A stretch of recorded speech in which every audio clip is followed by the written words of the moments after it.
Hello student, today I am teaching you entrepreneurship for class 12. In this video, I am teaching you unit 5, business arithmetic, and in my previous videos, I explained you how to find out the total aggregate of all the number of customers, amount and average amount billed. Okay, and in the next video I have given you some formulas like unit price per customer, unit cost per product if you have to find out, or if you find out the gross profit. Okay, then break even analysis we understand कि break even analysis हमें कैसे करना है, कैसे निकालना है. Then we find out the break even point calculation, जिसमें मैंने आपको 5 स्टेप समझाया था. ठीक है, जिसमें फर्स्ट स्टेप में हमने टोटल फिक्स कॉस्ट दी हुई थी हमें क्वेश्चन में, सेलिंग प्राइस दिया था, वेरिएबल प्राइस दिया था, सेल मिक्स परसेंटेज दी थी. ठीक है, और हमने सबसे पहले स्टेप में निकाला था कंट्रीब्यूशन मार्जिन पर यूनिट. ठीक है, then in second step we find out the weightage average contribution per margin. Then in third step we find out break even point in unit of sale mix. Then in fourth step we find out product unit at break even point. Then in fifth step we will find out break even point in rupees. ठीक है, तो all these 5 steps I explained you in my previous video. So if there is any query regarding any step, you must look at the videos of this chapter.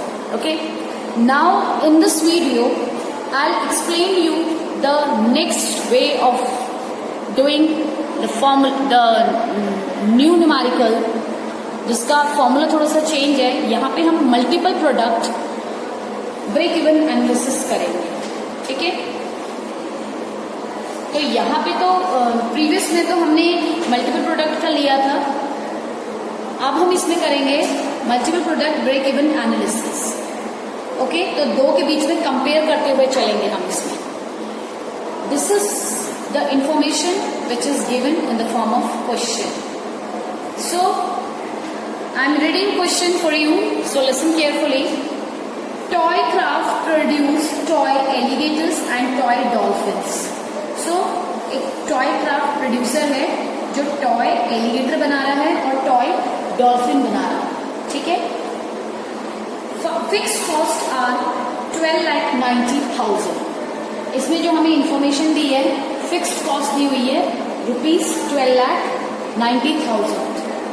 This is per year, ये हमें per year का दिया हुआ है.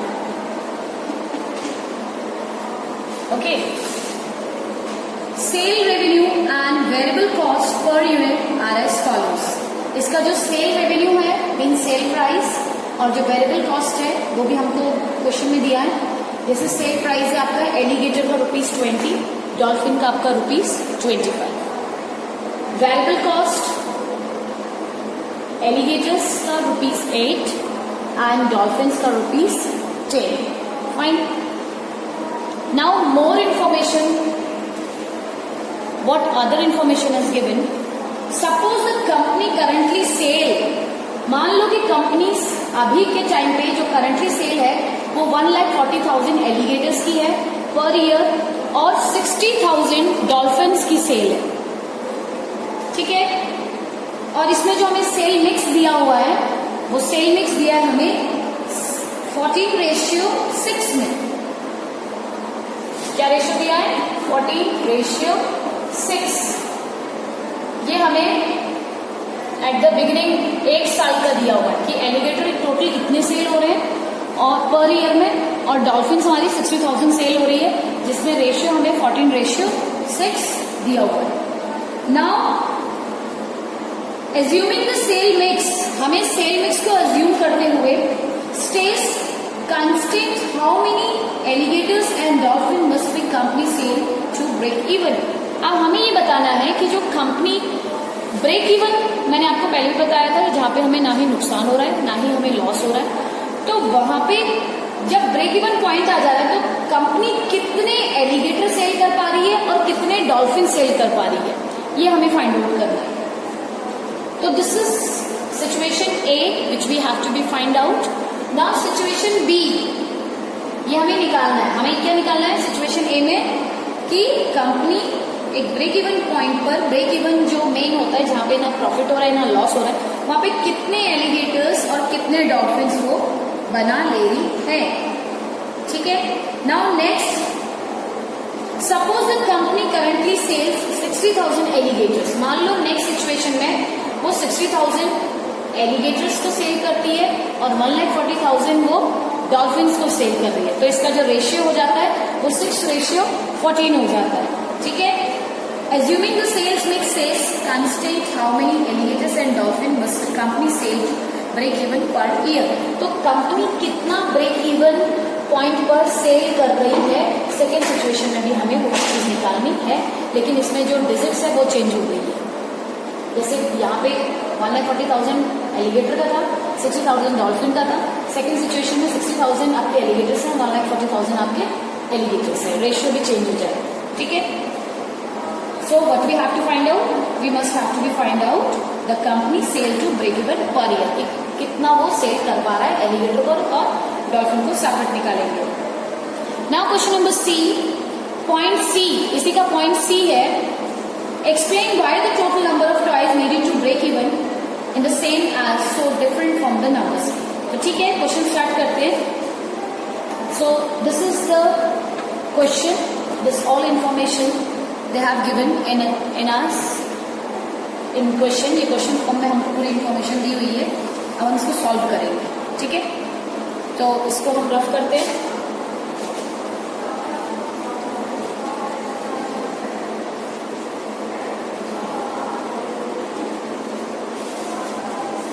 Okay. Now we will make a column बनाएंगे. तो यहां पे लिखेंगे यूनिट्स. ठीक है. यूनिट्स हमारी जो ए ले लेते हैं, या हम इसको ए की जगह हम लिख सकते हैं एलिगेटर.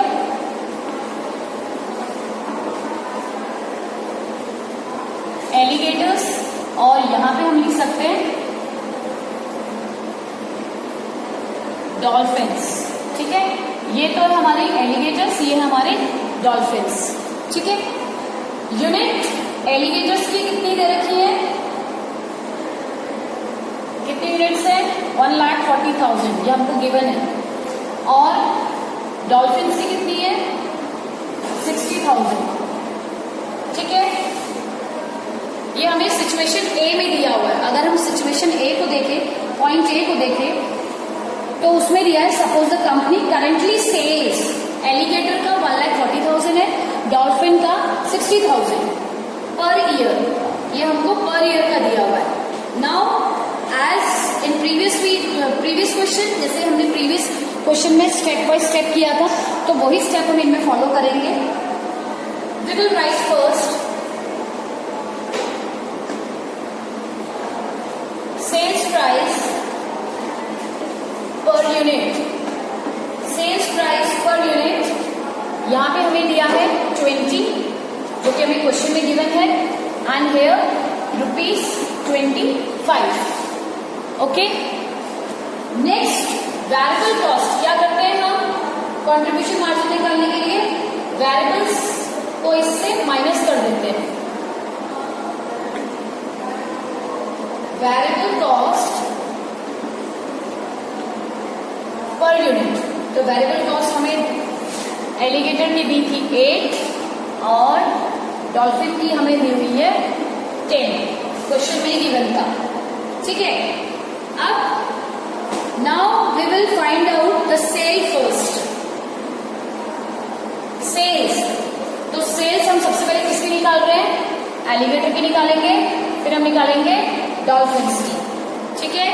फिर हम उनका करेंगे टोटल. तो यहाँ पे हमने ऑलरेडी ऊपर लिखा हुआ है, यहाँ पे हम लिख देंगे टोटल.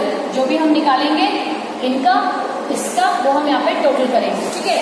अब सेल ए निकाल रहे हैं आप सबसे पहले, मतलब इसको हम इक्वेशन मान के चल रहे हैं, तो दिस इज इक्वेशन ए आप लेके चलिए, ठीक है। तो यहाँ पे मल्टीप्लाई किया जाएगा सेल निकालने के लिए 14,000 जो है आपका, इसको मल्टीप्लाई बाय इससे कर दिया जाएगा, तो कितना आ जाएगा ये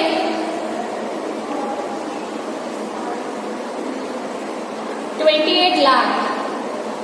ओके, तो एलिगेटर्स का टोटल सेल कितना हुआ है 28 लाख और डॉल्फिन्स का हुआ हमारा 15 लाख,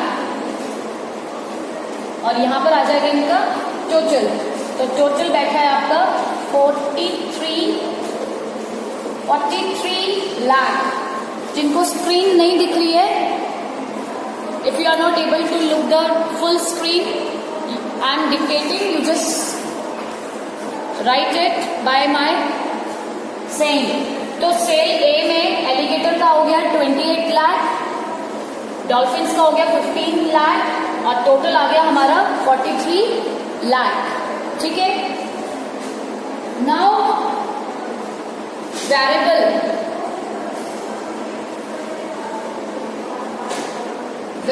कॉस्ट हम ले लेंगे बी।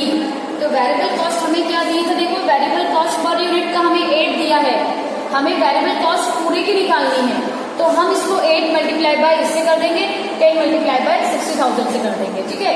तो 8 मल्टीप्लाई बाय अगर हम इसको करते हैं तो ये आता है 11 लाख 20,000, ये भी आपका रुपीस में आएगा, और ये आ जाएगा रुपीस 6 लाख, ठीक है।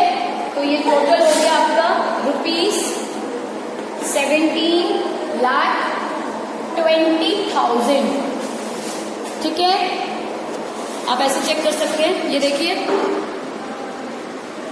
टोटल जब हमने सेल का किया है तो सेल का हमारा निकला है 28 लाख हमारे आए हैं एलिगेटर, 15 लाख हमारे आए हैं डॉल्फिन, और ये हमारा फाइनल हो गया टोटल 43 लाख।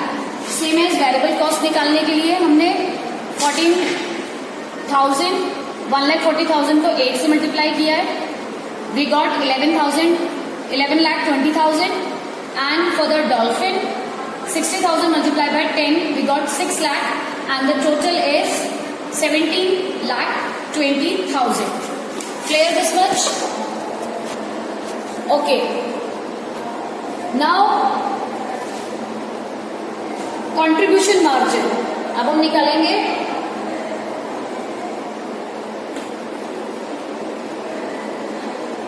contribution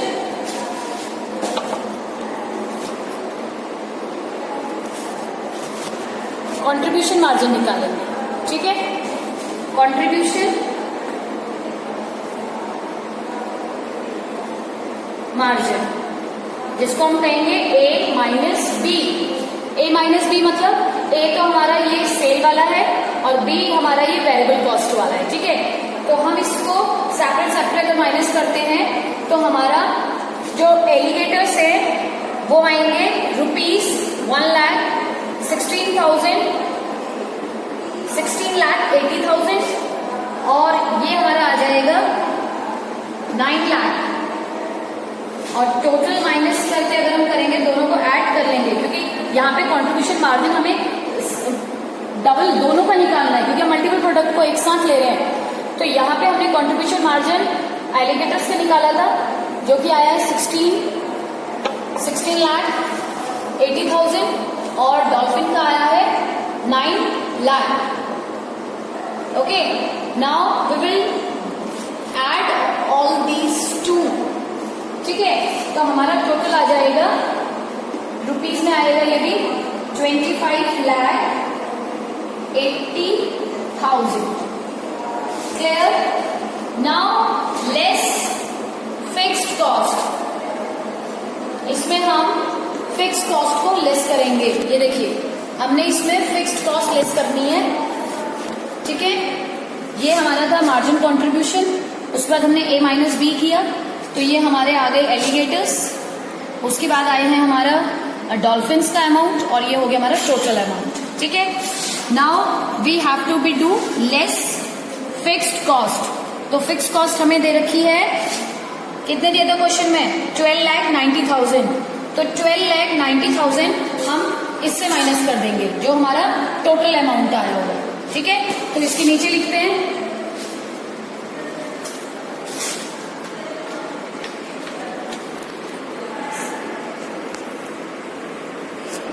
तो यहां पे हम लिखते हैं, हमने यहां पे लिखा less fixed cost. Less fixed cost लिखने के बाद अब हम इसमें वैल्यू पुट करते हैं। यहां पे हमें फिक्स कॉस्ट मिली हुई है 12,90,000। ठीक है, जब हम इसको माइनस करेंगे तो ये हमारा आ जाएगा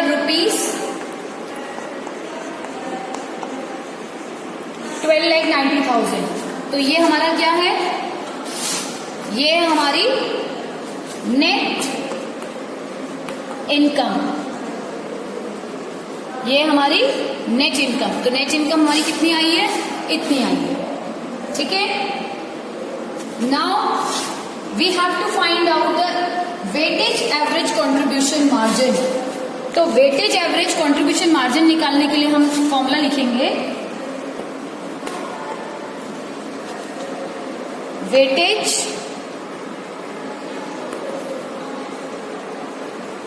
एवरेज CM कर लीजिए, contribution margin is equal to total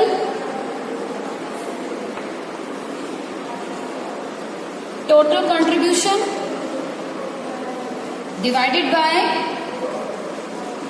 total units.